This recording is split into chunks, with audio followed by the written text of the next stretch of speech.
नमस्कार साथियों, कैसे हैं आप सब लोग। स्वागत है आपका इस YouTube चैनल पर। हम लोग आज पढ़ने वाले हैं विराम चिन्ह। हिंदी का एक इम्पॉर्टेंट टॉपिक है विराम चिन्ह। इसे आपको बहुत ध्यान से पढ़ना है क्योंकि जो विराम चिन्ह होते हैं उनके नाम भी आपको याद रखना है और कब किसका कहाँ इस्तेमाल होता है, ठीक है, ये भी आपको पढ़ना है। तो चैनल पर जो लोग नए हैं वो कृपया सब्सक्राइब कर लें, बेल आइकन दबा दें जिससे वीडियो का नोटिफिकेशन आपको रेगुलर मिलता रहे। अपने साथियों के साथ वीडियो को देखने के बाद शेयर ज़रूर कीजिएगा और वीडियो अच्छा लगे तो वीडियो को लाइक तो ज़रूर ही करना है, ठीक है। विराम चिन्ह दोस्तों क्या होते हैं, तो लिखते समय अपने भावों को दिखाने के लिए, लिखते समय कुछ भाव के लिए रुकना होता है, मतलब लिखते समय कुछ रुकना होता है, उस रुकने के भाव को दर्शाने के लिए हम लोग विराम चिन्ह का इस्तेमाल करते हैं। आपने देखा होगा कि जो आपके सामने बोल रहा होता है या भाषण दे रहा होता है वो विराम जो चिन्ह होते हैं उनको उच्चारित नहीं करता है, क्योंकि आप उसके बोलते बोलते उसके भावों को समझ जाते हैं।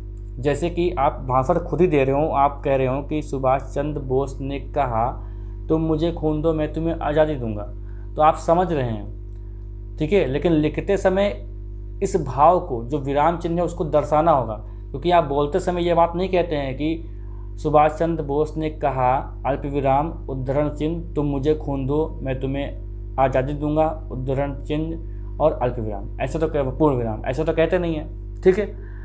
तो बोलते समय अपने भावों को आप व्यक्त कर सकते हैं, लेकिन वही भाव जो होते हैं, जो रुकने के जो भाव होते हैं, उनको व्यक्त करने के लिए हम लोग विराम चिन्ह का इस्तेमाल करते हैं, ठीक है। लिखते समय भावों के अनुसार रुकने के लिए जो चिन्ह लगाए जाते हैं उन्हें विराम चिन्ह कहते हैं। अच्छा, एक बात और है कि जो विराम चिन्ह होते हैं वो जो वाक्य होते हैं उनका अर्थ भी बदलते हैं। जैसे कि एक वाक्य लिखा जाए, दो वाक्य लिखता हूँ मैं यहाँ पर कि उसे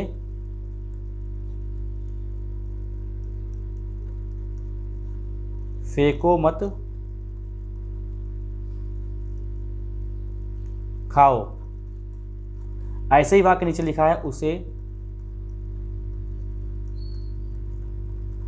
फेंको मत खाओ। अब देखिए यहाँ पर मैं अल्प विराम का इस्तेमाल करता हूँ। जैसे यहाँ पर एक अल्प विराम लगा है यहाँ पर, ठीक है, एक यहाँ पे लगा दिया। अब दोनों वाक्य का देखिए अंतर देखिए। जैसे कि आपके सामने कोई छोटा बच्चा है, वो ऐसी चीज़ लिए है और मुंह में डाल रहा है, तो उसे आप फेंकने के लिए कह रहे हैं, तो आप उससे ऐसे कहेंगे उसे फेंको मत खाओ, उसे फेंको मत खाओ। तो यहाँ पर क्या है, फेंको यहाँ पर लगा दिया। फिर आपने देखा कि एक बच्चा ऐसा जिसको आप खाने की चीज़ दे रहे हैं, वो उसको फेंकने की चीज़ समझ रहा है, तो उसको फेंक रहा है वो, तो आप उसे कह रहे हैं कि उसे फेंको मत खाओ। अब देखिए यहाँ पर मेरा बोलने का तरीका देखो, आप खुद समझ रहे होंगे कि मेरा अर्थ क्या है। जैसे मैं आपसे कह रहा हूँ कि उसे फेंको मत खाओ, ठीक है, उसे फेंको, हल्का सा रुका, मत खाओ। फिर उसे फेंको मत खाओ, उसे फेंको मत खाओ, तो आप खुद समझ रहे हैं। तो यहाँ पर मुझे जो विराम चिन्ह है उसको उच्चारित करने की आवश्यकता नहीं है, आप मेरे बोलने के भाव से आप समझ रहे हो। लेकिन लिखते समय भाई कोई भाव तो दिखता नहीं है, तो रुकने का जो भाव होता है लिखते समय, वहाँ पर हमें विराम चिन्ह का इस्तेमाल करना होता है, ठीक है, समझ गए होंगे। अच्छा, अब कौन कौन से विराम चिन्ह पढ़ने हैं हमें, देखिए पूर्ण विराम ये चिन्ह है। प्रश्नवाचक का आप जानते होंगे। अर्ध विराम देखिए ये होता है, इसको बोलते हैं हम लोग, अर्ध विराम को बोलते हैं सेमी कॉलन, और अल्प विराम को बोलते हैं हम लोग कॉमा, ठीक है। अल्प विराम को बोलते हैं कॉमा, और विस्मय बोधक को, ठीक है, विस्मय बोधक यानी एक्सक्लेमेशन जो मार्क्स होता है वो बोलते हैं एक्सक्लेमेशन बोलते हैं इसको। उद्धरण चिन्ह जो होता है इसको क्या बोलते हैं, क्वेटेशन मार्क्स, ठीक है। यही हम लोग एक एक करके पढ़ेंगे डिटेल में। योजक चिन्ह, जो योजक चिन्ह होता है इसको क्या बोलते हैं, इसको बोलते हैं हाइफन मार्क्स। ये जो निर्देशक चिन्ह होता है डैश, ये डैश बड़ा होता है और योजक चिन्ह जो है हल्का छोटा हो, जैसा कि आप यहाँ पर देख रहे हो। कोष्टक चिन्ह, ठीक है, कोष्टक चिन्ह जो होता है इसको बोलते हैं ब्रैकेट, ये ब्रैकेट इस टाइप से होते हैं। और लाघव चिन्ह को बोलते हैं साइन ऑफ एब्रीविएशन, ये छोटा सा एक बिंदु, ये जो शून्य और ओ होता है उससे हल्का छोटा होता है। आदेश या विवरण चिन्ह, ठीक है, इसको साइन ऑफ फॉलोइंग बोलते हैं, इस टाइप से ये चिन्ह होता है। ये कब कब इस्तेमाल होता है अभी हम लोग देखेंगे। उपविराम चिन्ह, ठीक है, कॉलन, उपविराम चिन्ह जो होता है तो इसको ये इस टाइप से होता है, ये वाला। और हंसपद त्रुटि पूरक चिन्ह ये इस टाइप से भी होता है और इस टाइप से भी होता है, ठीक है। तो आइए अब इसको हम लोग एक एक करके पढ़ते हैं। पूर्ण विराम चिन्ह क्या होता है कि जब वाक्य पूरा हो जाता है तो उसके अंत में पूर्ण विराम लगाया जाता है। अंग्रेजी में फुल स्टॉप लगाते हैं, जैसे कि लिखा है ही गोज, फुल स्टॉप लग गया। और इसकी जगह हिंदी में लिखा जाए तो क्या लिखा जाए, जैसे कि वाह जाता है। ये पूर्ण विराम हो गया। ये क्या हो गया? पूर्ण विराम हो गया। हम लोग जल्दी में बोलते हैं पूर्ण विराम, लेकिन पूर्ण विराम होता है वो, ठीक है, पूर्ण विराम, समझ गए। तो जब वाक्य पूरा हो जाता है, जैसे कि हम लोग अगर भाषा अगर बोल रहे हैं, आपस में बात करें, तो हमारे भाव से आप समझते हो, बोलने के भाव से आप समझ जाते हो कि ये वाक्य यहाँ पे पूरा हो गया। मैं स्कूल गया था, तो आप समझ गए कि हाँ यार इसका मतलब ये इनका वाक्य पूरा हो गया, ये वाला। वही अगर लिखना हो तो भैया मैं स्कूल गया था, तो वहाँ पे पूर्ण विराम लगाना होगा, ठीक है ना। लिखते समय रुकने के भाव को हम लोग व्यक्त करने के लिए विराम चिन्हों का इस्तेमाल करते हैं, ठीक है। जैसे हम सब इंसान हैं। अच्छा, हम सब भाई इंसान है, वाक्य खत्म हो गया। मेरी शादी हो गई, ये वाक्य खत्म हो गया, जिंदगी खत्म हो गई, ठीक है, मेरी शादी हो गई। तो ये सब क्या है? पूर्ण विराम का। अब पूर्ण विराम समझ रहे हो ना, ये वाला, ये पूर्ण विराम है दोस्तों। कुछ लोग तो इतना भी समझ नहीं पा रहे होंगे कि कहाँ पर लगा के ये पूर्ण विराम है, ठीक है। प्रश्नवाचक चिन्ह बहुत ही आसान होता है। वाक्य में जब प्रश्न पूछा जाता है तो उस वाक्य के अंत में प्रश्नवाचक चिन्ह का प्रयोग होता है। जैसे क्या आप शादीशुदा हैं? अगर आप प्रश्न कर रहे हैं तो तब वहाँ पर पूर्ण विराम नहीं लगाया जाता। ये बात ध्यान रखेंगे, ये आपका वाक्य गलत हो जाएगा।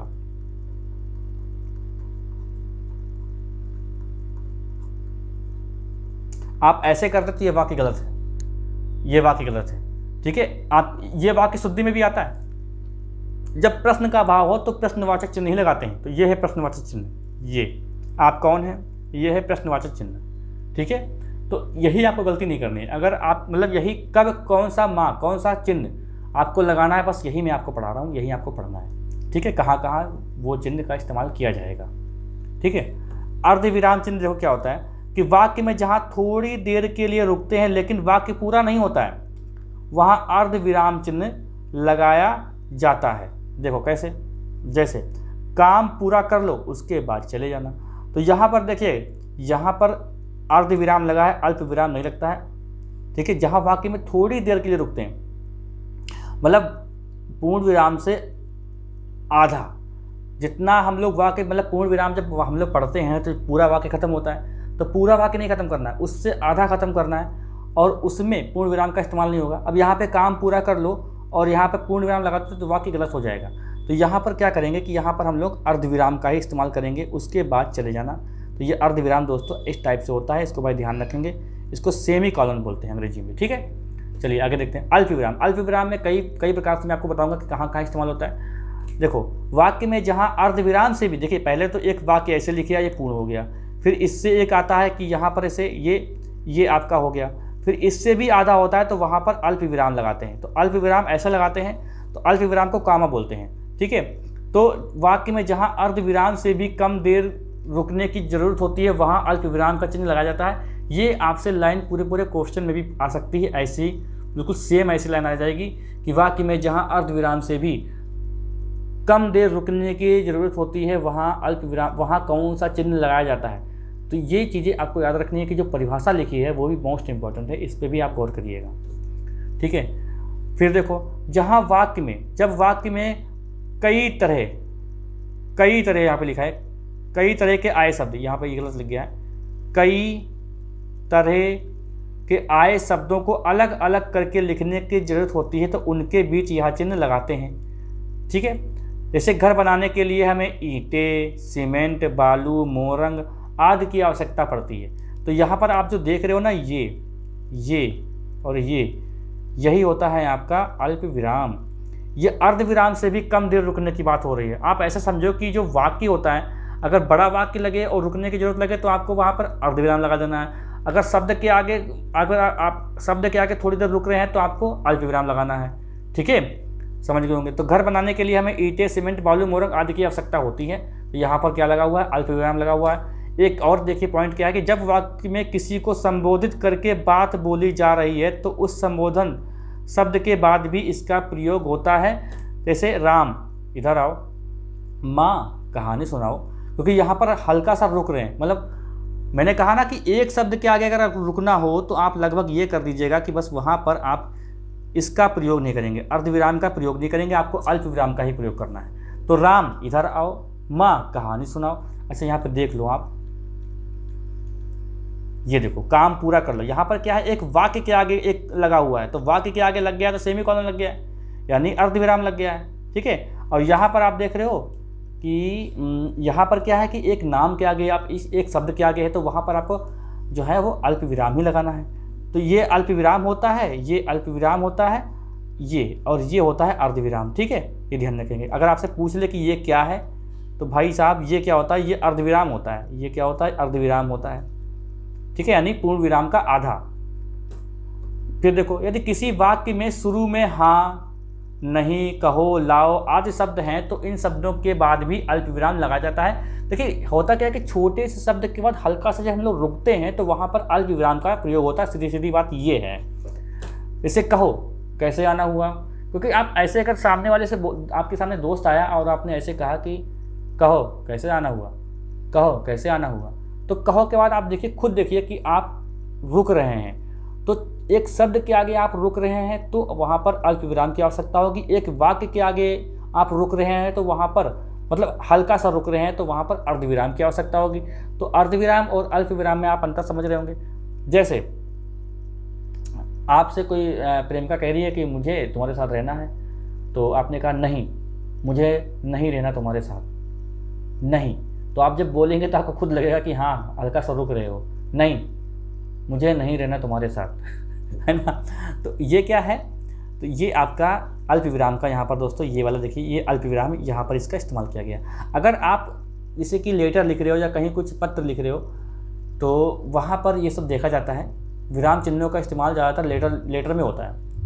और जैसे आपने आपके सामने वाक्य किया जाए वाक्य शुद्धि में और लिख दिया जाए तो कामा भी कभी कभी आता है, तो कामा भी ध्यान रखेंगे। ठीक है, यदि किसी वाक्य में जब, तब, तो और वह, वे शब्दों का प्रयोग होना चाहिए, मतलब इन शब्दों का प्रयोग तो होना चाहिए परंतु नहीं होता है, वहाँ पर भी अल्प विराम लगाया जाता है।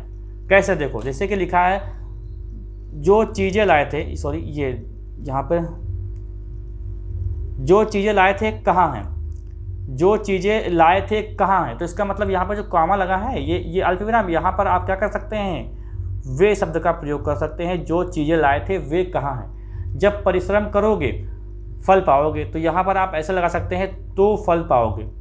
तो यहाँ पर लिखा है जब, तब, तो और वह, वे, इनका प्रयोग वाक्य में होना चाहिए लेकिन आप नहीं कर रहे हो, तो इनको दर्शाने के लिए आप अल्प विराम का इस्तेमाल कर सकते हैं और आपका वाक्य सही हो जाएगा। तो ये बात आपको समझ में आ गई होगी। ठीक है, आगे चलते हैं। देखिए आपको घुमा फिरा के बार बार वही चीज़ समझाओ वीडियो को लंबा बनाने के लिए, तो मेरी आदत ऐसी है नहीं। तो बहुत सारी चीज़ें ऐसी होती है जो 3-3, 4-4 क्लासेस में ख़त्म की जाती है और मैं यहाँ पर 40-45 मिनट में ख़त्म कर देता हूँ। इसका मतलब ये नहीं है कि वो चीज़ें मतलब मैंने कम बताई हैं, क्योंकि यहाँ पर मैं बार बार उसी चीज़ को दोहराऊँ एक टाइम वॉच बढ़ाने के लिए, आपको बोर करूँ, तो ऐसा नहीं है। हाँ, जिन लोगों की आदत है वो अलग बात है कि उनको ऐसी ही क्लास चाहिए, लेकिन जो लोग सीरियस हैं उनको ऐसी क्लास ही चाहिए जहाँ पर कम समय में ज़्यादा चीज़ें पढ़ाई जाए। ठीक है, जब वाक्य में उद्धरण चिन्ह, देखो ऐसा लिखा होता है कि जब वाक्य में उद्धरण चिन्ह का प्रयोग होता है वहाँ भी उद्धरण चिन्ह से पहले अल्प विराम का प्रयोग किया जाता है। जैसे कि मैंने आपको शुरुआत में ही एक एग्जाम्पल दिया था, नेताजी सुभाष चंद्र बोस ने कहा, तो ये उद्धरण चिन्ह है और इसके पहले यहाँ पर एक अल्प विराम का इस्तेमाल किया गया है। तो मुझे खून दो मैं तुम्हें आज़ादी दूंगा। ठीक है, यदि कोई वाक्य मिश्र वाक्य या संयुक्त वाक्य है, यदि कोई वाक्य मिश्र वाक्य या संयुक्त वाक्य है तो उनके उपवाक्यों को अलग करने के लिए भी अल्प विराम का प्रयोग किया जाता है। जैसे गीता की बेटी जो 5वीं कक्षा में पढ़ती है, कक्षा में प्रथम आई, तो यहाँ पे देखिए लगा हुआ है, ये देखिए कॉमा लगा हुआ है, ये अल्प विराम लगा हुआ है। गीता की बेटी जो 5वीं कक्षा में पढ़ती है, प्रथम आई। ठीक है, चलिए विस्मय सूचक चिन्ह, ये तो सबसे सरल होता है। विस्मय सूचक चिन्ह सबसे सरल, इसे विस्मयादि बोधक चिन्ह कहते हैं। ठीक है, जब वाक्य में हर्ष, शोक, क्रोध, आश्चर्य, घृणा, प्रशंसा आदि भावों को प्रकट करने वाले शब्दों के बाद, ठीक है, विस्मय सूचक चिन्ह का प्रयोग किया जाता है। कैसे देखो, वाह तुम तो पास हो गए, वाह तुम तो पास हो गए, हाय यह तो बहुत बुरा हुआ। दोनों बातें देखो हो रही हैं। जैसे आपके सामने कोई दोस्त आया है, आपसे कह रहा है कि मेरा सिलेक्शन हो गया, तो बोले वाह तुम तो पास हो गए, और मन में आप सोच रहे हैं हाय यह तो बहुत बुरा हुआ। कुछ भावों को प्रकट करने के लिए वाक्यों या वाक्यांशों के बाद भी इस चिन्ह का प्रयोग किया जाता है। जैसे कमाल है, मज़ा आ गया। ठीक है। तो इस वाक्य में, क्योंकि ये सब संवाद में इस्तेमाल होता है, संवाद में डायलॉग वाले में इस्तेमाल किया जाता है, तो वहाँ पर ये जो है आपका विस्मय सूचक चिन्ह लगाया जाता है। ठीक है, आगे देखते हैं उद्धरण चिन्ह। अब उद्धरण चिन्ह क्या होता है, इसको बोलते हैं भैया, उद्धरण चिन्ह को क्या बोलते हैं यार, इसको अंग्रेजी में क्या बोलते हैं उद्धरण चिन्ह को, इन्वर्टेड कामास या कोटेशन मार्क्स बोलते हैं, इन्वर्टेड कामास। देखो कौन कौन से, एक इकारा होता है यानी ऐसे, ठीक है, ये टाइपिंग में ऐसे आता नहीं है, और ऐसे, तो एक दोहरा होता है, दोनों देखते हैं। इकहरा उद्धरण चिन्ह कैसे काम करता है, देखो कोई विशेष शब्द, विशेष व्यक्ति का नाम या शीर्षक हो, स्थान हो, पुस्तकों हो या कवियों या लेखकों के उपनाम इकहरे उद्धरण चिन्ह के अंदर लिखे जाते हैं। यहाँ पर आप इन्वर्टेड कामास ना लगा देंगे, ठीक है, ये नहीं लगाएंगे। कैसे, देखो जैसे आज हम स्वर के बारे में पढ़ेंगे, तो आप क्या कर रहे हैं, कि एक शब्द को विशेषित कर रहे हैं, ठीक है, तो आप क्या कर रहे हैं, आप स्वर के बारे में पढ़ेंगे। तो देखिए हिंदी में ऐसे होता है, अंग्रेजी में भी ऐसा होता है, लेकिन हिंदी टाइपिंग में ये ऐसे ही आता है जैसे लिखा गया है इसमें, जिसे चिन्ह दिया है ये वाला ऐसे ही बन के आता है। आज हम स्वर, या आता होगा तो मुझे पता नहीं, या आता होगा मुझे पता नहीं, माइक गिरी थी क्या पहले से ही यार, मुझे ध्यान नहीं दिया मैंने। सूर्यकांत त्रिपाठी निराला, तो ये शब्द को मैं विशेषित कर रहा हूँ मैं, ठीक है, विशेषता है ये। तो यहाँ पर ये जो है आपका इकहरण उद्धरण चिन्ह लगा हुआ है, हिंदी के प्रसिद्ध कवि हैं, ठीक है। फिर देखिए दोहरा, किसी की कही गई बात को ज्यों का त्यों लिखना हो तो दोहरे उद्धरण चिन्ह का प्रयोग होता है, या दोहरे उद्धरण चिन्ह के अंदर वो चीज़ लिखी जाती है। जैसे कि लिखा है, सुरेश ने कहा मैं तुम्हारे साथ हूँ, तो ये देखिए मैं तुम्हारे साथ हूँ। जैसे अब देखते हैं योजक चिन्ह क्या होता है। दो शब्दों के बीच आकर योजक का काम करता है, योजक मतलब जोड़ने का काम करता है। इस चिन्ह का प्रयोग सामासिक शब्दों के बीच, विशेषकर द्वंद्व समास के शब्दों के बीच होता है। योजक चिन्ह में मैंने बताया कि हल्का सा ये योजक चिन्ह जो होता है ये छोटा होता है। योजक चिन्ह क्या होता है, हल्का छोटा, इसको हाइफन मार्क्स बोलते हैं। देखो जैसे आना जाना, ये वाला आना जाना, दिन रात, माता पिता, सुख दुख, तो ये सब क्या है, ये सब योजक हैं, जोड़ने वाले का काम करते हैं। तुलना वाले शब्द जैसे कि कोयल सी मीठी आवाज़, तो कोयल सी मीठी आवाज़, ठीक है। भैंस सी काली, ऐसा भैंस सी काली, ठीक है ना, ऐसी। या भैंसे जैसा, भैंसे सा काला शरीर, तो इस टाइप से। यहाँ पर ये क्या लगा हुआ है, ये आपका लगा हुआ है योजक चिन्ह, ठीक। निर्देशक चिन्ह, देखिए योजक चिन्ह होता है छोटा ऐसे, और निर्देशक होता है बड़ा। तो जब किसी बारे में निर्देश किया जाता है तो निर्देशक चिन्ह का प्रयोग किया जाता है, सबसे पहली बात तो ये। फिर देखिए उद्धरण जैसे समय, जैसे के बाद इसका प्रयोग किया जाता है। जैसे मत समझे, मतलब जैसे कि मैं कोई बात कह रहा हूँ, फिर आपसे मैंने कहा कि जैसे कि उत्तर प्रदेश में प्रमुख शहर हैं, फिर जैसे ये निर्देशक इसी को बोल रहा है, यही होता है निर्देशक चिन्ह। लखनऊ, कानपुर, इलाहाबाद, ये सब की बात है ना।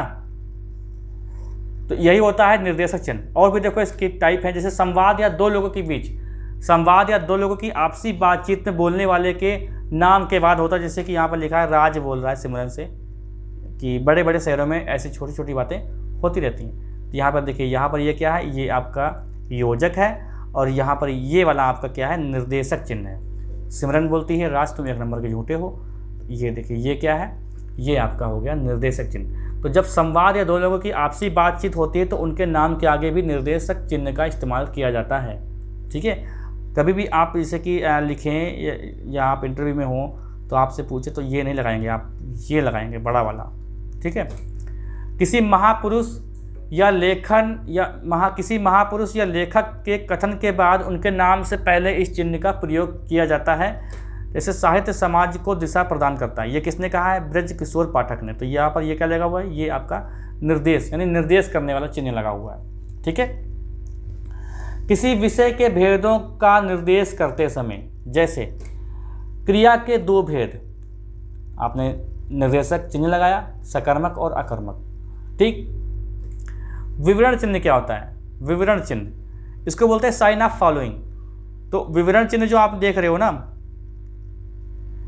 इस चिन्ह का प्रयोग कई बार निर्देशक चिन्ह के स्थान पर भी किया जाता है। कैसे? देखो अभी जब वाक्यों में निम्नलिखित शब्द लगाकर कोई विवरण दिया जाता है तो इस चिन्ह का प्रयोग किया जाता है। जैसे दूध से हमें निम्नलिखित चीजें प्राप्त होती हैं, यहाँ पर ये विवरण चिन्ह लगा के, जैसे कि दूध, घी, मट्ठा, दही, भारत की प्रमुख झीलें, ये आपका विवरण झील लगाया जाएगा। जैसे कौन कौन सी हैं झीलें भाई? अरे देखो झील का नाम, सांभर झील हो गया और लोनार झील हो गया, लोकटक झील हो गया। ठीक है, ये सब प्रमुख झीलें हैं। तो देखो जब किसी का विवरण देते समय इस चिन्ह का प्रयोग किया जाता है, जब किसी का विवरण देते हैं हम लोग तो इस चिन्ह का प्रयोग करते हैं। अब यहाँ पर हम लोग क्या दे रहे हैं? विवरण दे रहे हैं। और निम्नलिखित शब्द का भी प्रयोग करते हैं जब, तो उसके आगे भी हम लोग इस चिन्ह का ही प्रयोग करते हैं। ठीक है, साइन ऑफ फॉलोइंग बोलते हैं अंग्रेजी में। ठीक है, शीर्षक के बाद भी होता है। जैसे कोई शीर्षक है तो आपने लिखा, आपने कोई चीज़ पढ़ा रहे हो तो आपने लिखा व्यक्तिवाचक संज्ञा। अब इसके नीचे आप लिखने वाले हैं तो आपको आपके सामने ये वाला इस चिन्ह का प्रयोग आप कर सकते हैं। ठीक है। उपविराम चिन्ह क्या होता है? उपविराम चिन्ह, तो उपविराम चिन्ह जो होता है उसको कॉलन बोलते हैं। शीर्षक का अर्थ स्पष्ट करने के लिए या प्रभावशाली बनाने के लिए इस चिन्ह का जो प्रयोग होता है। जैसे कोई शीर्षक हो, उसका अर्थ आपको स्पष्ट करना है या उसको प्रभावशाली बनाना है कोई किसी शीर्षक को, तो वहाँ पर इस उपविराम चिन्ह का आप इस्तेमाल कर सकते हैं। ठीक है, जैसे ये आप जो देख रहे हो ना, यही है उपविराम चिन्ह। देखो जैसे आपने लिखा मोबाइल, आपने उपविराम चिन्ह लगाया। लाभ और हानियाँ, टेलीविज़न, उपविराम चिन्ह। आज की आवश्यकता। ठीक। डायरी में जो आप दिनांक लिखते हैं या पत्र में आप दिनांक लिखते हैं तो उसके आगे भी आप क्या करते हैं? ये उपविराम चिन्ह का ही इस्तेमाल करते हैं। ठीक है, उपविराम चिन्ह को, इसको कॉलन बोलते हैं अंग्रेजी में। तो दिनांक 23 मार्च, आज 23 मार्च है 2022। संवाद लेखन में, नाटक में निर्देशक चिन्ह के स्थान पर भी इसका प्रयोग किया जाता है। जैसे देखिए पिता, उपविराम चिन्ह, पुत्र यहाँ आओ, पुत्र, उपविराम चिन्ह, पिताजी अभी आ रहा हूँ। ठीक। किसी कहानी के अंत में शिक्षा, किसी कहानी के अंत में शिक्षा बताने के लिए भी इसका प्रयोग किया जाता है। जैसे कि लिखा हो, आप कहानी पढ़ते आ रहे हैं, फिर लास्ट में आपसे लिखा होगा शिक्षा, तो उसके आगे भी उपविराम चिन्ह का इस्तेमाल होता है। जैसे देखो शिक्षा, अंत में सत्य की विजय होती है, ये देखिए उपविराम चिन्ह लगा हुआ है। ठीक है। कोष्टक चिन्ह देखो, इसको ब्रैकेट बोलते हैं। किसी कठिन शब्द का अर्थ सरल बनाने या प्रचलित शब्द द्वारा बताने के लिए कोष्टक चिन्ह का प्रयोग किया जाता है। मतलब कोई भी आप लाइन लिख रहे हो, उसमें आप जो है उसका जो एक लाइन लिखी है आपने, शब्द कठिन है लेकिन उसका पड़ोस में ही अर्थ स्पष्ट करने के लिए आप कोष्टक चिन्ह का इस्तेमाल करके उसके अंदर उसका सरल जो एक रूप होता है वो आप लिख दीजिए। तो ये वहीं पर ही ब्रैकेट का इस्तेमाल होता है। जैसे देखो, जैसे लिखा है कि इस चित्र की छाया प्रति करवा लाओ, तो ब्रैकेट में छाया प्रति का मतलब समझ में नहीं आया। अब फोटोकॉपी इसका जो है एक प्रचलित रूप है, फोटोकॉपी, फोटोस्टेट फोटोकॉपी, तो ये इसका एक प्रचलित रूप है। तो यहाँ पर आपने ब्रैकेट लगा के या कोष्टक लगा के आपने इसको लिख दिया। ठीक है। क्रम बताने के लिए भी इसका प्रयोग किया जाता है। जैसे आपने क्रम, जैसे कि संज्ञा के 4 भेद, ठीक है, तो आपने 1 नंबर 2 नंबर डाल के ऐसे इस टाइप से देखो, जैसे कि लिखा है विकारी शब्दों के 4 भेद होते हैं, तो ये देखिए कोष्टक ये। ठीक है, यहाँ पर यही बताने की मैं प्रयास कर रहा हूँ कि ये देखिए, ये जो आप देख रहे हो ना, यही कोष्टक है, ये वाला, ये वाला, ये वाला, ये वाला। ठीक। नाटक या कहानी के पात्रों में जो संवाद होते हैं तो वो उनके जो भाव होते हैं, उनको भाव को व्यक्त करने के लिए भी जो होते हैं तो वहाँ पर ब्रैकेट का इस्तेमाल होता है, कोष्टक का इस्तेमाल होता है। मतलब कोई आपने एक संवाद बोल रहा है पिता पुत्र, तो वो किस तरह से बोल रहा है, उसको उसके जो अंदर के जो भाव हैं उसको स्पष्ट करने के लिए उन भावों को कोष्टक के अंदर हम लोग लिख देते हैं। जैसे पिता क्रोधित होकर, कहाँ जा रहे हो, समझ गए।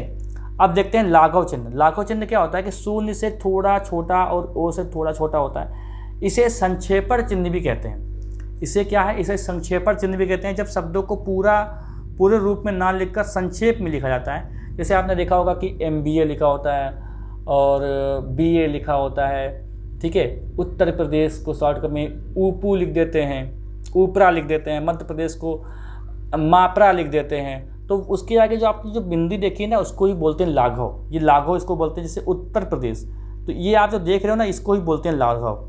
इसका पूर्ण रूप क्या होता है? उत्तर प्रदेश। इसे लिख दिया जाए मध्य प्रदेश। तो ये जो आप लगा रहे हो ना, ये यही इसको ही बोलते हैं लाघव, ठीक है। जैसे डॉक्टर, ये देखिए। और अंग्रेजी में देखिए इसकी जगह फुल स्टॉप का इस्तेमाल करते, जैसे कि लिखा हो MBA, तो ये फुल स्टॉप लग गया। वही अगर हिंदी में लिखो MBA तो ऐसे लिखा जाएगा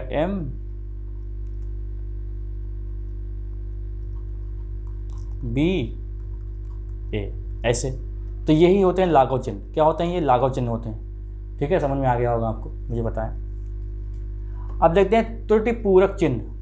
देखो, इसे हंस पद या विस्मरण चिन्ह भी कहते हैं। देखिए इसका चिन्ह क्या होता है? ऐसे होता है या ऐसे भी होता है, ठीक है। इसे हंस पद या विस्मरण चिन्ह भी कहते हैं। लिखते समय गलती से कोई शब्द या अंश लिखना भूल जाते हैं अगर हम, तो त्रुटिपूरक चिन्ह का प्रयोग करके छूटे हुए शब्दों को ऊपर लिख देते हैं।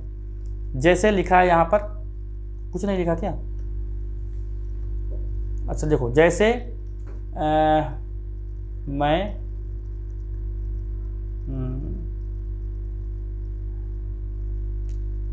थोड़ा नीचे लिखो। जैसे मैं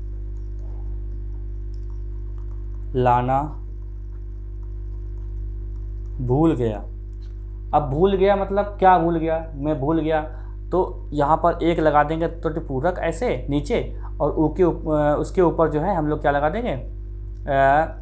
सब्जी। इस टाइप से यहाँ बात हो रही है। आप लोग करते भी होंगे, सभी लोग करते हैं, लेकिन ये इसको क्या कहते हैं? इसको बोलते हैं हंस पद बोलते हैं। इसको हंस पद के नाम से आपसे क्वेश्चन में पूछेगा। त्रुटिपूरक आप अंदाजा लगा लेंगे ना, इसलिए आपसे हंस पद पूछेगा या विस्मरण चिन्ह पूछ लेगा। जैसे कि वाह हॉकी है, तो आप एक शब्द भूल गए, खेलना, तो आपने ऐसे लगाया हंस पद, ऊपर लिख दिया खेलना, ठीक है। तो आपका पूरा होता है विराम चिन्ह। जो हम लोगों को इम्पोर्टेंट पढ़ने थे वो हम लोगों ने पढ़ लिए विराम चिन्ह, ठीक है। अब बताइए किसी चीज़ पे डाउट है तो भैया कमेंट बॉक्स खुला हुआ है, कमेंट करके पूछ सकते हैं। और अपने साथियों के साथ वीडियो को शेयर करें। अगर आप वीडियो आपने पूरा देखा तो धन्यवाद भाई, आपने पूरा देखा। और वीडियो को लाइक कर दें। मिलते हैं हम लोग नेक्स्ट क्लास में। चैनल पे जो लोग नए हैं वो सब्सक्राइब करके ही जाएँ और बेल आइकन दबा के ही जाएँ।